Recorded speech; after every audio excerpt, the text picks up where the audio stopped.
Ya, kita masih membahas mengenai narkoba. Tadi kalau dilihat siapa sebenarnya yang paling berperan gitu kalau bicara pencegahan, apakah dari secara kelembagaan gitu ya, pemerintah, pendidikan, lebih pendidikan, atau orang tua juga keluarga begitu. Pak Arman atau mungkin Pak Azhar mau menanggapi itu Pak Arman dulu ya, silakan. Jadi saya kira yang paling penting itu peran keluarga, ya karena keluarga inilah yang paling dekat dengan individu-individu yang ada di rumah. Ya. Kalau kita hitung mungkin kalau di sekolah hanya beberapa saat anak-anak kita bertemu dengan guru dan lingkungan di sekolah, tapi selebihnya itu di rumah. Nah, oleh karena itu memang yang menjadi benteng utama itu adalah keluarga.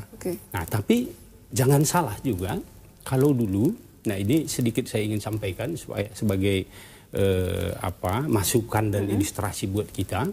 Kalau dulu banyak kita lihat bahwa penyalahguna narkoba itu berasal dari kalangan yang broken home. Broken home, ya. Kan begitu ya. Yang frustasi. Kalau sekarang bergeser. Justru berbeda. Hasil survei kita, mereka yang banyak menggunakan narkoba ini yang rumah tangga. Baik-baik saja. Orang tuanya harmonis dan punya penghasilan yang cukup. Nah, itu lebih kepada lifestyle, gaya hidup. Nah, oleh karena itu maka pendidikan pun penting, tetapi yang lebih penting lagi bagaimana orang tua menanamkan nilai-nilai. Wah, ini baik. Lebih menarik lagi nih. Mungkin silakan dari Pak Azhar mungkin dan juga Pak Musni bisa menambah. Pak Musni sebagai sosiolog. Jadi lifestyle. Betul ya, saya setuju yang sampaikan Pak Arman. Jadi peran keluarga itu dominan sekali.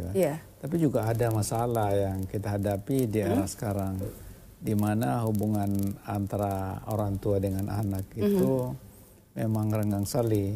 Jadi anak kalau dia datang itu lebih banyak dia bermain gadgetnya, sementara orang tua juga begitu. Jadi memang ada persoalan di dalam keluarga di era modern sekarang ini ya.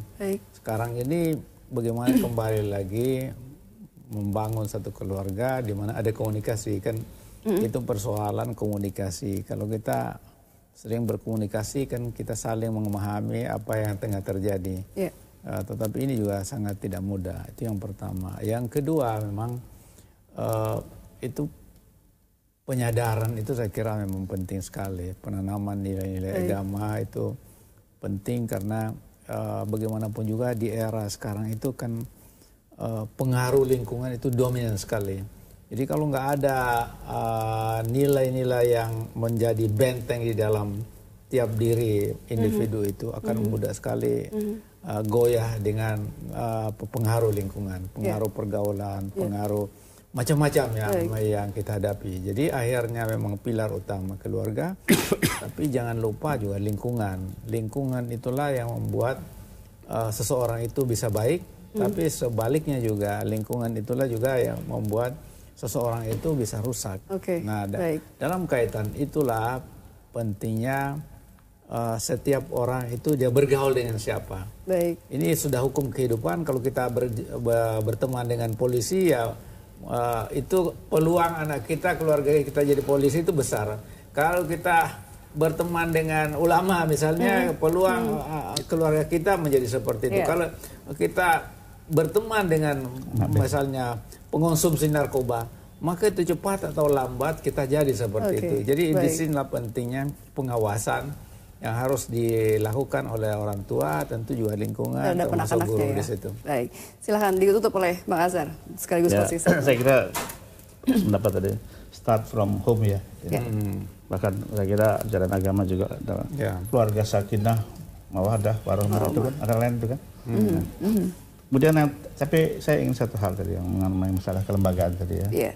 Bahwa, sekali lagi bahwa kejahatan narkotika ini adalah kejahatan internasional. Tidak main di dalam, ini main ada hubungan dengan luar. Tadi betul sekali Pak sampaikan Pak Arman bahwa kalau dia kokain dari sini, dia heroin dari sini.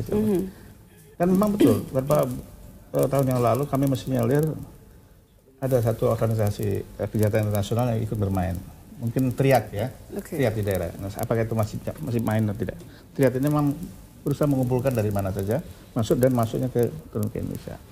Nah, sekarang saya ingin sampaikan juga bahwa perintah presiden yang jauhilah ego sektoral dari masing instansi ini, maksudnya itu bekerja sama, tetapi tetap focal pointnya ujung tombaknya adalah BNN. Nah, sekarang bagaimana kita memberikan kekuatan?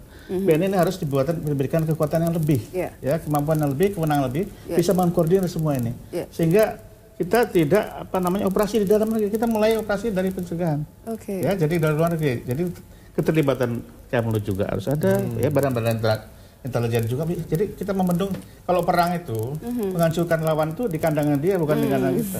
Jadi sebelum datang ya. Apapun namanya, tapi kita harus berusaha tidak kebobolan di sini, tapi mulai dari sana. Nah, itu memerlukan keterlibatan. Saya kira Panglima TNI sangat concern dalam hal ini, bisa membantu Polri dan BNN dengan menggerakkan kapal laut, kapal udara, ya. Operasi ini akan lebih banyak lah. Dan saya kira sekali lagi bahwa penjahat-penjahat ini, sindikat-sindikat ini sudah tahu apa yang mereka lakukan akan menghancurkan bangsa ini. Dan akibat yang terberat adalah orang mati. Jadi sama juga dengan merencanakan pembunuhan sebetulnya. Perang, terserah secara terselubung. formulasinya dalam hukum, tapi ini sama dengan pembunuhan berencana. Oke, baik. Jadi semua harus bergerak bersama untuk memberantas narkoba. Terima kasih Pak Musli, Pak Azhar, dan juga Pak Arman. Terima kasih telah bersama kami.